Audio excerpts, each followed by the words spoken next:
Setiap orang punya cerita masa lalu tersendiri.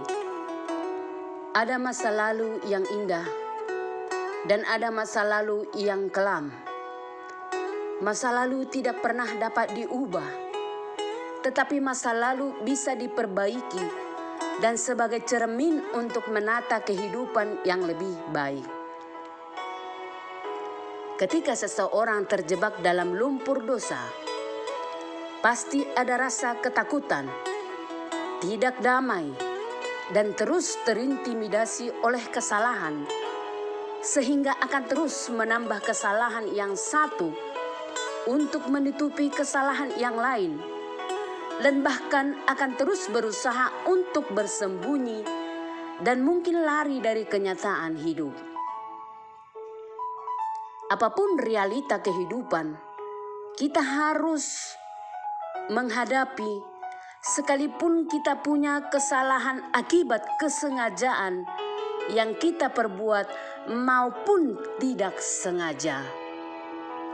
Belajar dari kisah Daud yang terbujuk oleh rayuan iblis, menghitung pasukan tentaranya saat menghadapi musuh yang bangkit melawan orang Israel. Sikap Daud adalah kejahatan di mata Tuhan, dan Tuhan menghajar orang Israel. Daud menyadari kesalahannya, dan ia pun meminta pengampunan kepada Tuhan. Tetapi dosa adalah dosa, pelanggaran ialah pelanggaran. Tidak ada kata kompromi terhadap setiap dosa dan pelanggaran. Ada upah, konsekuensi setiap dosa dan pelanggaran. Daud diperhadapkan Tuhan 3 pilihan hukuman yang berat, seperti pilihan buah simalakama. 1 Tawarik 21 ayat 12 dan 13. 3 tahun kelaparan atau 3 bulan lamanya melarikan diri dari hadapan lawanmu, sedang pedang musuhmu menyusul engkau, atau 3 hari pedang Tuhan, yakni penyakit sampar, ada di negeri ini, dan malaikat Tuhan mendatangkan kemusnahan di seluruh daerah orang Israel. Maka sekarang, timbanglah jawab apa yang harus kusampaikan kepada yang mengutus aku. Lalu berkatalah Daud kepada Gad, sangat susah hatiku, biarlah kiranya aku jatuh ke dalam tangan Tuhan, sebab sangat besar kasih sayangnya, tetapi janganlah aku jatuh ke dalam tangan manusia. Keraguan kita sering membawa ke jalan yang berliku dan sesat. Bahkan dengan keraguan, suatu peluang yang kita berikan kepada iblis untuk lebih leluasa bekerja melemahkan iman kita. Iblis sangat pintar menggoda dengan hal-hal yang menyenangkan, tetapi ujungnya mendatangkan bencana bagi kita sendiri. Adakah engkau saat ini sedang berjalan di luar rencana Tuhan? Ataukah engkau telah melakukan kesalahan dan engkau sedang menjalani hukuman dari Tuhan? Mari minta pengampunan dari Tuhan. Pilihlah hukuman dari Tuhan, karena di dalam Tuhan ada belas kasihan.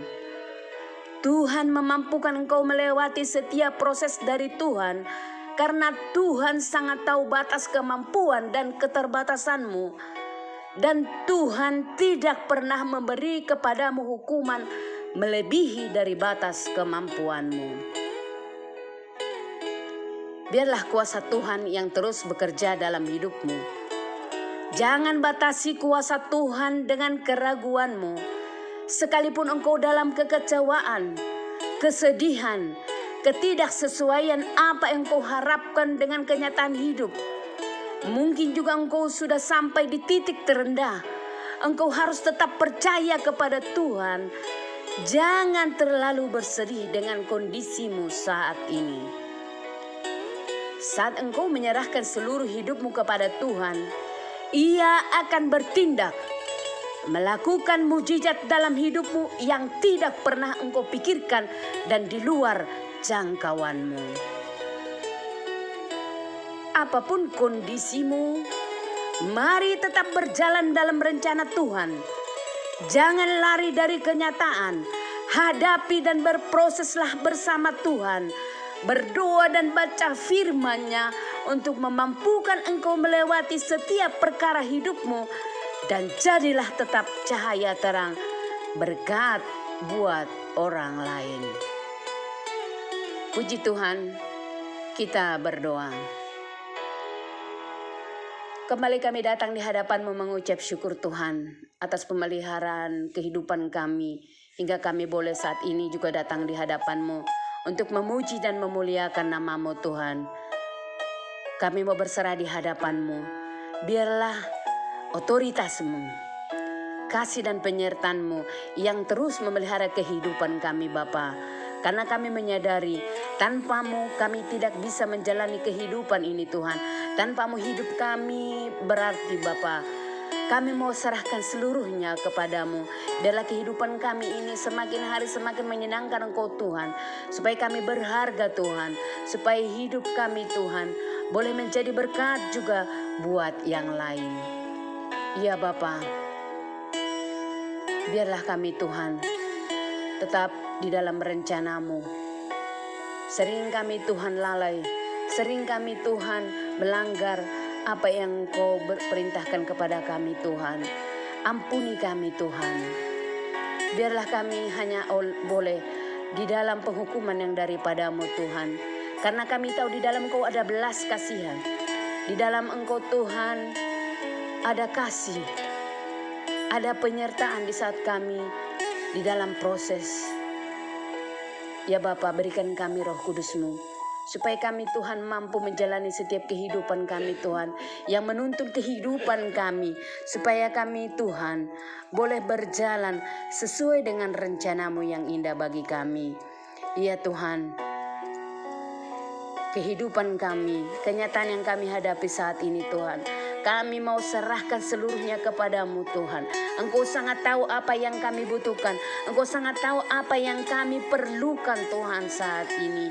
Ya Tuhan, biarlah setiap orang yang dalam keadaan sakit saat ini Tuhan, Engkau sembuhkan. Pulihkan Tuhan kesehatan mereka Tuhan. Orang yang bersusah hati, yang sedang berduka, yang mereka dalam tekanan, mari Tuhan Engkau berikan penghiburan yang daripadamu Tuhan. Engkau mampukan mereka, beri kekuatan. Dan setiap orang yang berkekurangan, mari Tuhan Engkau cukupkan segala keperluan mereka Tuhan. Biarlah Engkau yang selalu menyertai di sepanjang perjalanan kehidupan kami Tuhan. Dan boleh kami Tuhan berbeda dari yang lain, sekalipun kami di tengah dalam masalah dan badai kehidupan. Terpujilah Engkau Tuhan, ampunilah dosa dan pelanggaran kami, supaya kami layak menerima berkat-berkat yang tercurah dalam kehidupan kami. Di dalam satu nama yang indah, kami berdoa dan mengucap syukur, yaitu Yesus Kristus. Amin.